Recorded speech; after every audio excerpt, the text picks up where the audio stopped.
All right, so now we are on to Iron Man 2.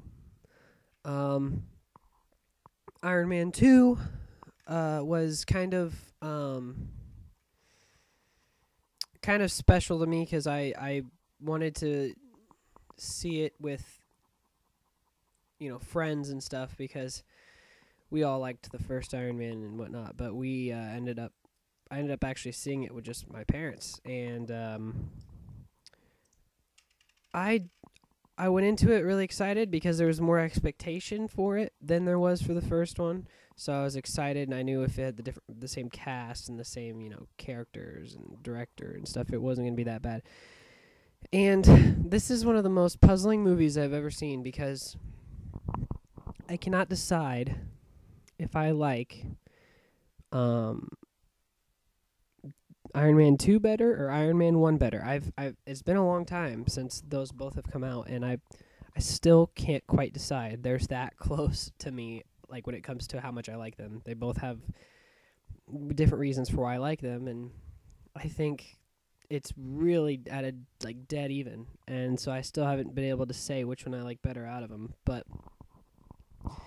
um, I do have to say I do like.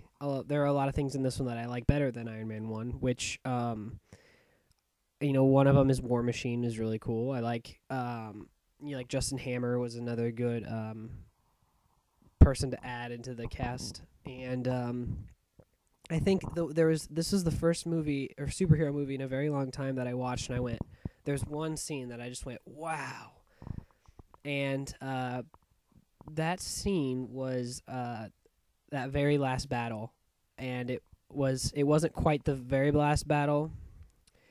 But it was when the War Machine and Iron Man are in that garden area, and all the robots are coming down, and they're surrounded by them, and they just start fighting them. And that whole battle scene where they're taking out all these robots, and the ways they did it in the coolest ways, I was just like, man, this is like real, man. This is so. It was just really well choreographed, I'd have to say, and I really liked that. I liked how they incorporated more of the Shield stuff, more of the Avengers stuff. I think this movie is probably. I mean, it's hard to say because I mean, considering Thor had the main villain in the Avengers too, and Captain America had a lot to do with it, but this one is one of the movies that really tells a lot more about the Avengers and about what might happen in the future. It was the first time out of them Iron Man and Hulk barely had anything to do with that. It was just their own story. So this was the first one that really incorporated, the Avengers Initiative and stuff. And I really, dug that. And I liked the whole, setup with, him and his father. I liked, how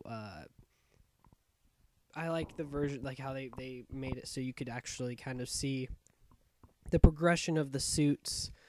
Um, and it was really cool to see just the differences and how he has all of them still and all that, and how the War Machine suit was built. And I really liked uh, I liked the comedy of it, but I would have to say that's one part of Iron Man 1 that I really like. I think some of the comedy was a little funnier in Iron Man 1 than it was in Iron Man 2, even though Iron Man 2 had a lot of really great moments as well. um, I think Robert Downey Jr. had another great performance in this movie. I really, the whole courtroom scene and the whole, scene after everything is done, and they're getting the medals. That's a really funny scene, and I really, I like that. Um, I like how they made Pepper kind of a bitch for the first, or through the last kind of half of the movie, because it wasn't really she was, but she didn't mean to be, just because of what she had handed to her is what made it so made her so different and made her change. And it was funny seeing that. This is the first time people really got into Scarlett Johansson um, as Black Widow, because I mean this was her first appearance as Black Widow. Um, but yeah, I just thought, and the pacing was really well done, and I liked the just everything about it pretty much was really great to me. And I would have to say this goes in the list of more perfect superhero movies, and so that's cool. But yeah, that's Iron Man 2.